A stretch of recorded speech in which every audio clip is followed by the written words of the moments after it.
রাজধানীর একটি অভিজাত রেস্টুরেন্টে রোজার প্রথম দিনেই এতিম শিশুদের সঙ্গে ইফতার অনুষ্ঠানে যোগ দেন বিরোধী দলীয় প্রধান। এ সময় এতিম শিশুদের আগামীর উজ্জ্বল ভবিষ্যৎ প্রসঙ্গ নিয়ে কথা বলেন ডাক্তার শফিকুর রহমান।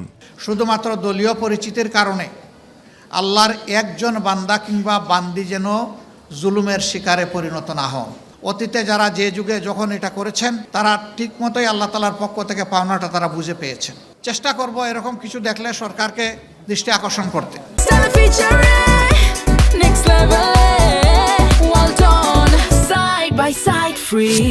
দায়িত্বশীল বিরোধী দল হিসাবে দেশ গঠনে সরকারকে সর্বাত্মক সহযোগিতা করতে জামাত আগ্রহী বলে জানান তিনি।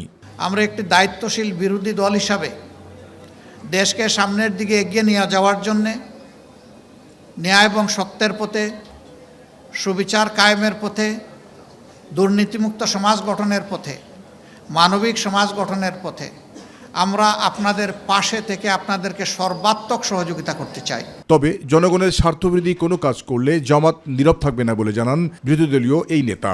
আল্লাহ রাব্বুল আলামিন যেন আমাদেরকে সামর্থ্য দান করেন, আমরা যেন 18 কোটি মানুষের পক্ষে থাকতে পারি, আমরা যেন আল্লাহর বিধানের পক্ষে থাকতে পারি। জাহিদ আহমেদ বাবু, মাই টিভি, ঢাকা।